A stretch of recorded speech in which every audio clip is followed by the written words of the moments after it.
And as the building got used to us going in there, the evidence we was getting a lot stronger. We was getting we had a young girl singing.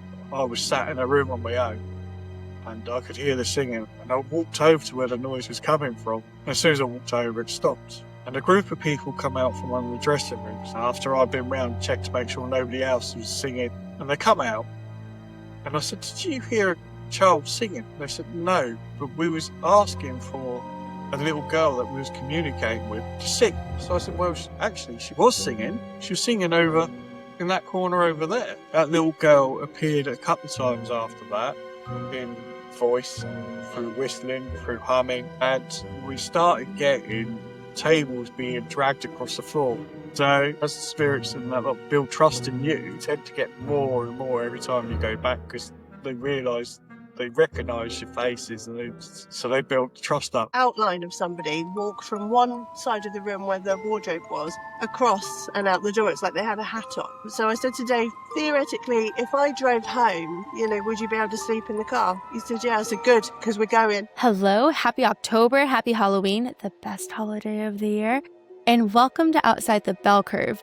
I'm Heather, and I talk to folks with cool jobs, wild stories, and a habit of choosing the unexpected. From creative freelancers, artists, ghost hunters, and anything and everything in between, this is a space for redefining success on your own terms. Today we have David Laird and a few cameos from his lovely wife, Marie.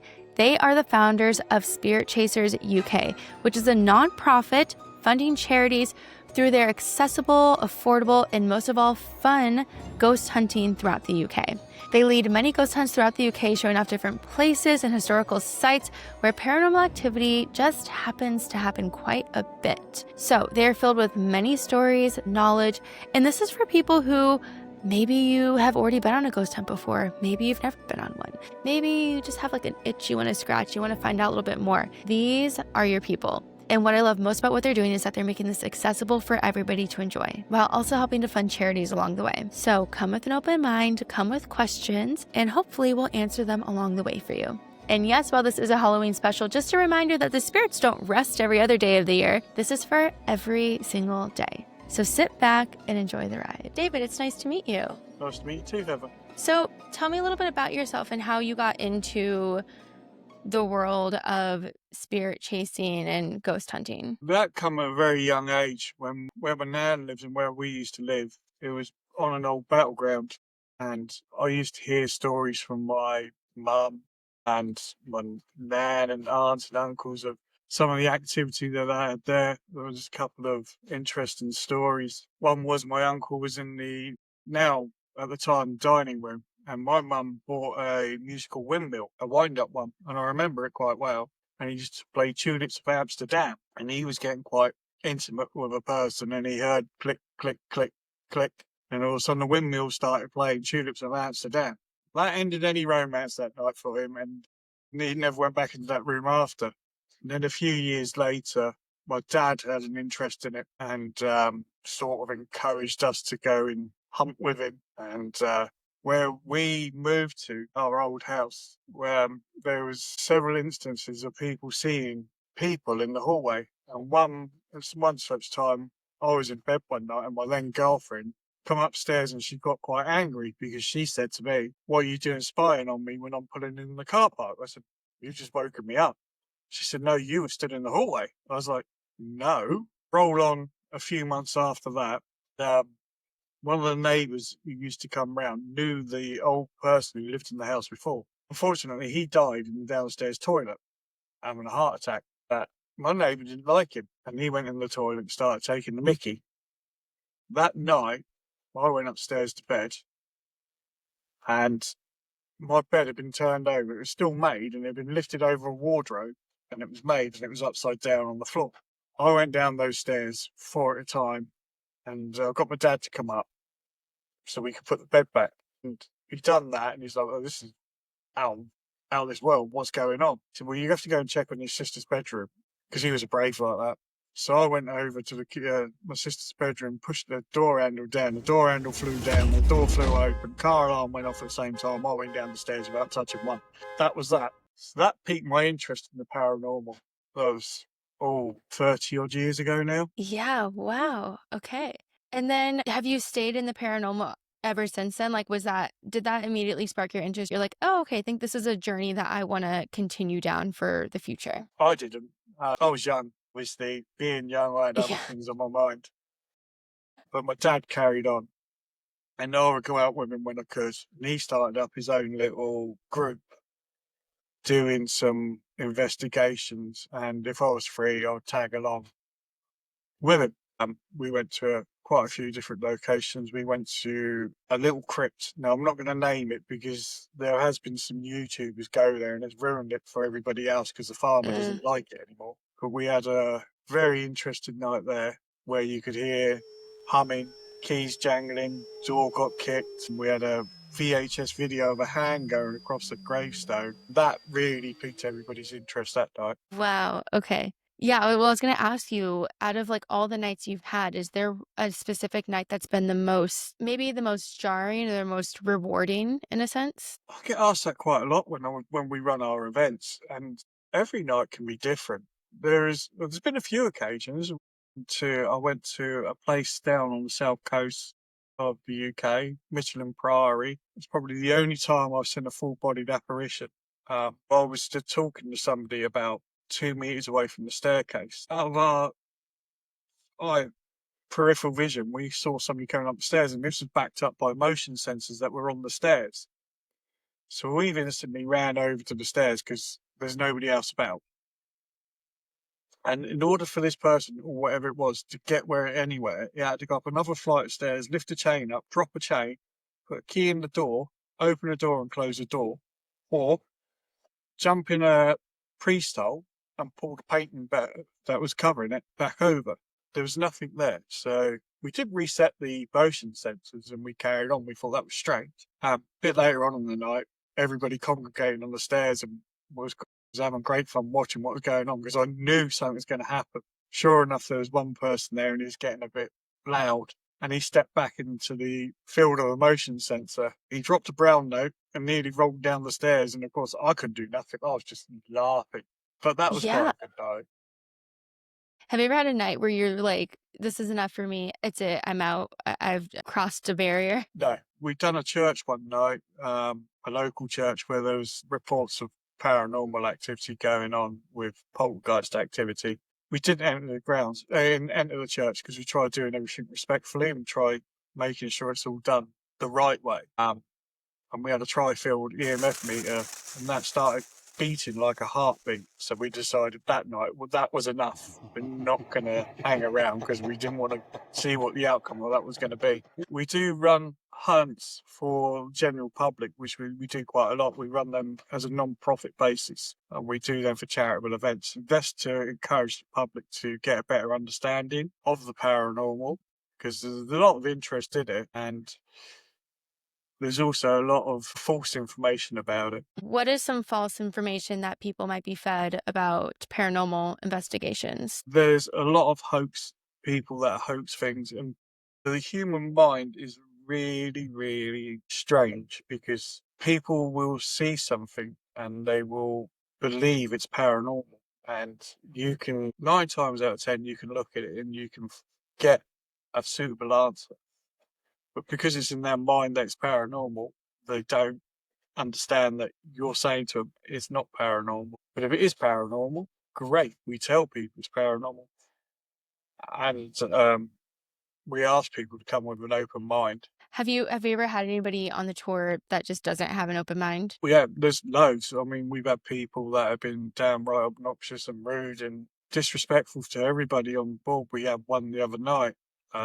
My team members come up to me and said, I can't work with this person. He doesn't want to interact. He's like, I'm an engineer. I know this, I know that. And you're looking at it, and what he's actually looking at and how he's interpreting it is completely different to everybody else. Yeah. It's almost like, do you feel like it's almost something where the investigation, the hunt, whatever, it won't be open to you if you aren't open to it? Yeah, absolutely. I say to people when they turn up and they come in, if you go into a pub or a restaurant or any party and you sit there and you're quiet and you don't want to talk and you don't want to interact with anybody, they don't want to talk to you.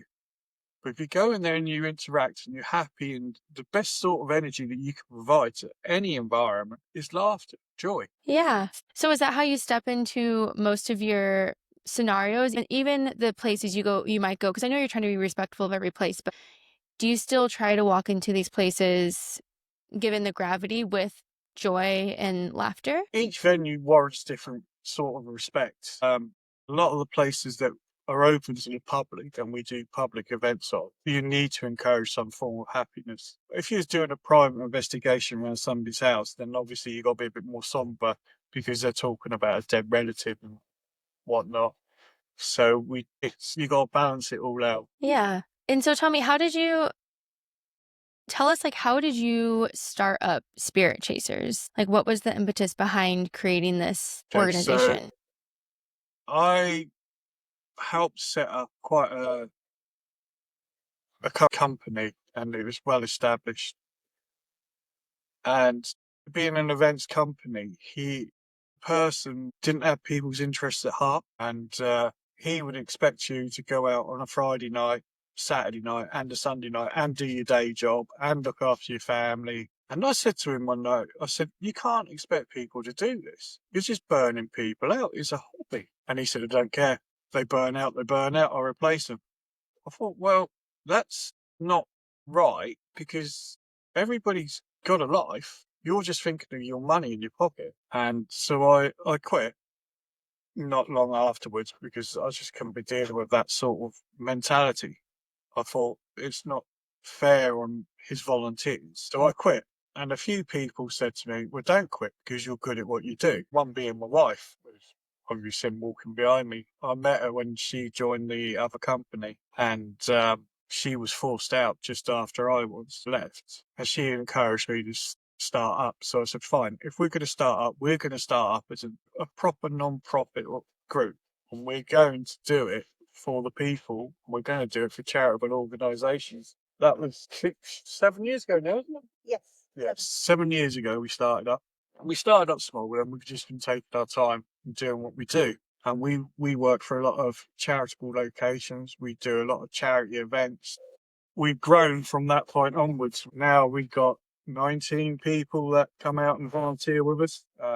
We released 8 different charities, and we still do it. We still do it for love. We still do it not for profit, and that's the way that we're going to go on. I have helped several other companies out, and in that meantime, help them get going again or start up. And they don't listen to the advice you give them, and some of them are just gone to the wayside, whereas we're still going. Yeah. And how are you balancing your everyday career along with your passion and which is running this nonprofit, which is through ghost paranormal investigations? We was doing fine until recently, but because we've had a lot of interest, we've stepped it up a bit. So for the next few months, we're pretty chocker with what we do. We're sort of going to hopefully take a step back again in sort of July sort of time and have a couple of months to calm down before we pick up again. Hopefully we'll get some more team members on board so it's not so hard for us, and all we can do is we can just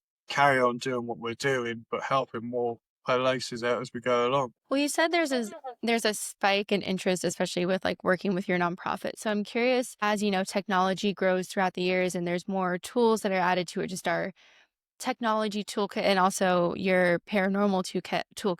Do you find that there continues just to be a rise in interest, or do you find that there's also a rise in skepticism? Bit of both. Mainstream TV's done a lot for the paranormal. It's done a lot of good, and it's also done a lot of bad things. But the more and more programs that are put on TV bring more people into the paranormal world because they see it and they spike an interest in it. So that's good, but it also become hard because when they film these things, they're there for a period of time, whereas we're turning up, we're there for, in essence, only a few hours. So people are expecting to see all what they see on TV in a few hours because they see it on TV in an hour. We're like, it doesn't work like that. You've got to keep plugging at it to see everything that you see on TV. Yeah. Because, yeah, I was watching someone discuss that. Like, you might be in a location, 40 hours, like, go back a few times and you're never going to see anything until essentially that spirit gets comfortable with you, correct? That's correct. We got a couple of locations that we keep going back to, and we are getting a pattern of names that are coming through. So when people go there and they say these names, we're like, we don't tell them at the time. We like to tell them at the end of the night, oh, we've had that before. This is where we've had it. And it's up to them whether they take that as we're being truthful, which I'd like to think they would, because we're always truthful and honest when we're from the word go. And we say to him, if nothing happens, it's not our fault. It's just one of those things. And we're getting some good evidence from these locations that we keep going back to. We done a recent one. The trustees have actually gone now, but when we first went there, we went with another company. And we thought, what is all the hype about? There was nothing going on. And we went again with another company. We thought, again, there's still nothing there. Then a few years later, we reached out to this charitable organisation that was running the building. We said that we'd like to come and help you make some money. We know how much you charge. You can potentially double that by allowing us to come in and run the night for you. And we started doing that for them. And as the building got used to us going in there, the evidence we was getting a lot stronger. Was getting we had a young girl singing. Stupidly, I was sat in a room on my own and I could hear the singing, and I put my phone down. I was like, oh, I'm going to have to see what that is. And I walked over to where the noise was coming from. And as soon as I walked over, it stopped. And a group of people come out from one of the dressing rooms. And after I'd been round, checked to make sure nobody else was singing or doing anything that would cause the singing. And they come out, and I said, did you hear a child singing? And they said, no, but we was asking for a little girl that we was communicating with to sing. And the room went quiet, and we thought, oh, she's not doing anything. So I said, well, actually, she was singing. She was singing over in that corner over there. That little girl appeared a couple of times after that in voice, through whistling, through humming. Loads of people heard her. And we started getting tables being dragged across the floor, or the sound of tables being dragged across the floor. When everybody was downstairs, you could hear it because it was an auditorium and it had a wooden floor, and we was all downstairs, and you could hear this table being dragged across the floor, and everybody was like, what the hell is that? You went up there, there was no table. So as the building, or as the spirits and that build trust in you, you tend to get more and more every time you go back, because they realise, they recognise your faces, and so they build trust up. Now that you have your trust in specific places, such as the place you were just talking about, do you find when you go to a new place, whether you're there just for, say you're going to dinner with your wife, or you're just going to visit a friend at their cabin, do you find that since you've built up that connection with other spirits, that spirits in new locations are already kind of open to you? No, not always. Yeah. I'm quite shut down to it over the years. Now, I'm become quite hard to it. So unless it jumps out and hits me in the face, I'm just like, well, that didn't impress me. So things happen, but you're just not impressed. No. Well, I had a load of people around the pool table once before, and they had a ball on the pool table, and it was rolled across the pool table and rolled back. I was like, oh yeah, look at that. And everybody else is jumping around, screaming and shouting. I was like, it just moved. You're like, oh, I've seen better. Yeah. Wow. What, like, how do you get people who it's their first time in that scenario, or people who it's their first time on an investigation with you? How do you get them comfortable if they're skittish and easily frightened in these scenarios? People react how you react. So if you, like our team, are quite relaxed. If I'm about and I hear somebody scream, I will go and look and just ask whether everything's all right. But the team all know they've got to remain calm, because you've got to have a calming influence over people. I was on a location and we was 3 stories up over a balcony, and it was a trivial thing where an EMF meter, the old K2 that people see, that flashed, and the person who had it threw it up in the air and ran towards the balcony to jump over the balcony, and I had to grab him and pull him back. I was like, what are you doing? What did he say? He's just got scared. Oh my God. Okay. That's a way to react. We had a similar Shepton Mallet prison, one of the oldest prisons in the UK. It's now closed. It's an attraction as they open up to paranormal teams. We've had some good nights there. We've had some bad nights there. I think the best night we had was a video clip on our Facebook page, right down at the very bottom of some of the evidence. We was doing table tipping, and the way I do it is I like people to have a laugh, have a joke, put all the energy into it. And the table started moving and the equipment started lighting up around, and the telephone doors at the end, because they had a prop of a telephone box that was there before, but they just disconnected and put it back. The doors are like shut.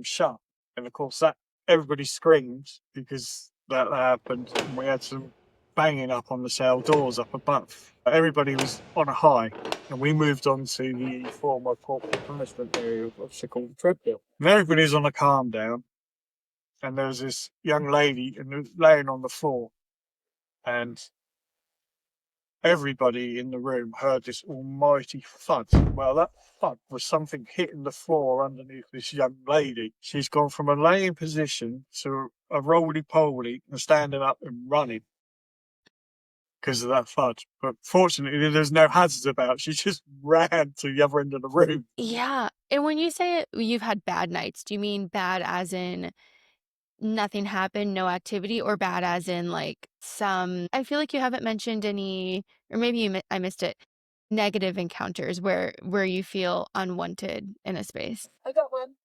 My wife's got one. Coming in. Come on in. Hi. Nice to meet you. I've got one. So I've only ever run away from one place. We used to do it. It's kind of a little 2 up, 2 down building in some woods, and it's called Castle Cottage. We went in there and we had a very, very small team. All night we had things happen, like the equipment was going off. We had knocks, we had bangs. I got pushed. One of my people that came with us got hit by an unseen force. And the end of the night, I was basically exhausted, and David and I stayed there. So I said, you asked me, he said, do you want to sleep upstairs or down this time? Because we'd been before. And I said, oh, we'll just go upstairs. Paranormal investigator here didn't take any equipment upstairs. I didn't even take my phone charger because I'm going to bed. Laying on the bed, I was really quite uncomfortable, and I wouldn't turn my torch off. It just felt like the house or something in the house didn't want us there. And you weren't very well. So David said to me, can you turn the torch off on your phone? I said, no, I really didn't. I was scared. And it's the first time for a long time I'd felt scared. And I was watching my charge go down on my phone. And then Dave said, can you just turn the sound off on your phone then for me? And I said, my sound isn't on. So he said, so who's that talking? And I was like, because I can hear it as well. And then all of a sudden I saw, it wasn't a figure as such, it was like the outline of somebody walk from one side of the room where the wardrobe was across and out the door. It's like they had a hat on. So I said to Dave, theoretically, if I drove home, would you be able to sleep in the car? He said, yeah. I said, good, because we're going. And we were gone. It was a really awful feeling. I've not had that. Not like that before. And we're taking stuff out, and I didn't want to go back in to bring all the equipment back out. I was, that shook me, and it is. We've been doing it a very long time now, and I couldn't. That's so scary. And so, but you knew the history of the house. Like, do you have an idea of like who you think you might have seen? No clue. We had a lot of French, the French language coming through over our radios and things like that, our spirit boxes. But I have no idea. It was felt very negative. It felt like if we didn't leave, we were going to get hurt, which I don't know if we would have done. I was gone. Yeah. The cottage itself was built out of an old castle, stone, that was demolished during the Civil War. And it was built as attached to a farmhouse. And the farmer couldn't keep any tenants in it because they'd spend a couple of months there and they'd leave. And the person who was there before, it was an old lady, and she went into Salisbury, into the town. And when she come back, all the cupboard doors and everything had been opened up, and she's like, "That's it, I'm done." And she walked out. She's like, "Get me out of here." Yeah, I don't think I could shake it. Yeah, I think I'd have a hard go. Even just going to sleep after, like you guys did after your friend got pushed in that scenario would be difficult for me. I sleep anywhere. We'll sleep. Okay, so if you could spend 5 hours in any location to investigate it, any location in the world, where would you want to go? I don't know, actually. I really don't know. Probably Alcatraz. Alcatraz would be quite interesting. Yeah, I've never been myself, but it would be I can't remember. Is it still open to the public? It was, but I think Donald Trump wants to open it back up as a prison.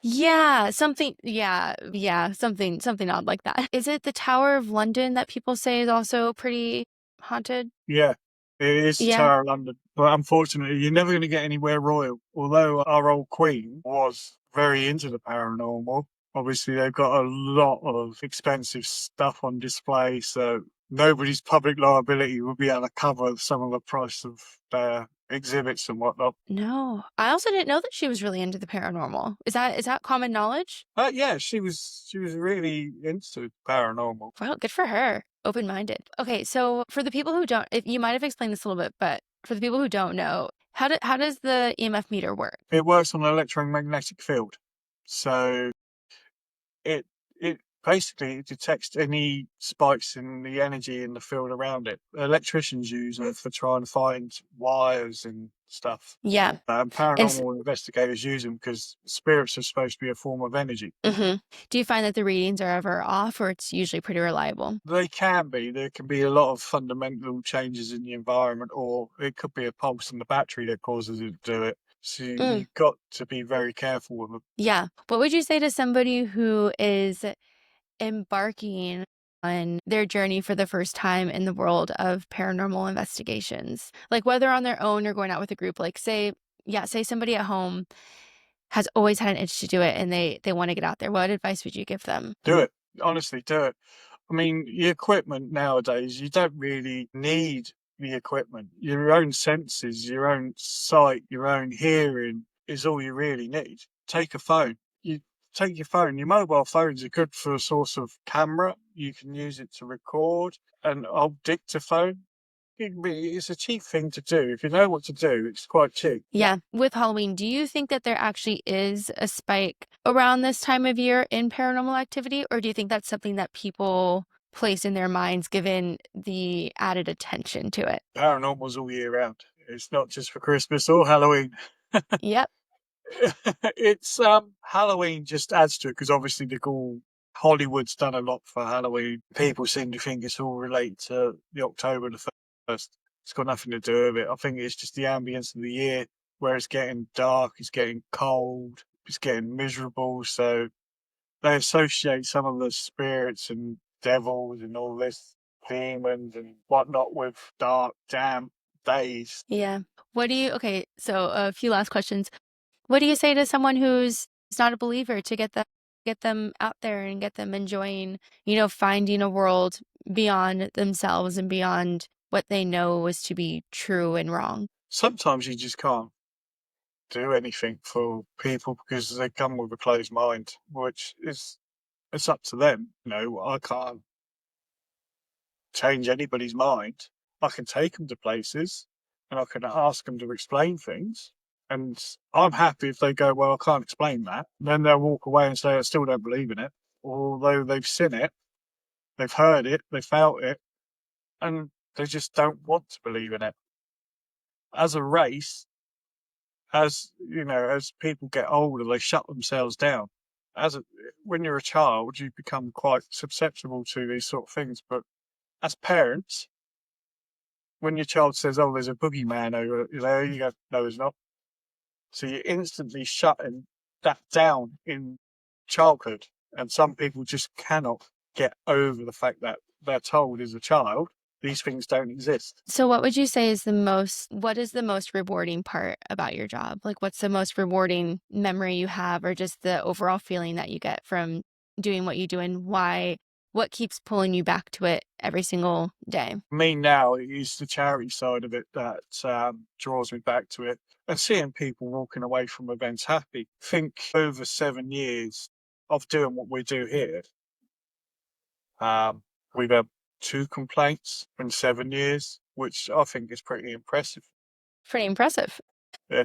And so that I take great pride in that. I take great pride in my team. I take and in the knowledge that we are giving people joy.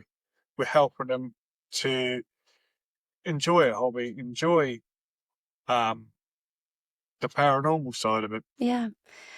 Last question for you. What's a piece of advice that you would give someone out there, whether it's any realm you want it to be in, like whether it's in paranormal investigation or volunteer work, nonprofits, following their passions? What piece of advice would you like to give? You've got to do it. I mean, honestly, you have to do and you have to believe in yourself, first of all. To start off with, I didn't believe that we'd get to where we are now. We've hit 2,600 people following us today, and that's with little advertising. This year we stepped up a little bit, but you got to take pride in what you do. And if you feel that strongly about doing something for non-profit or you want to get into the paranormal, don't be afraid. Yeah, I love it. Awesome. Is there anything that you or your lovely wife would like to add at the end?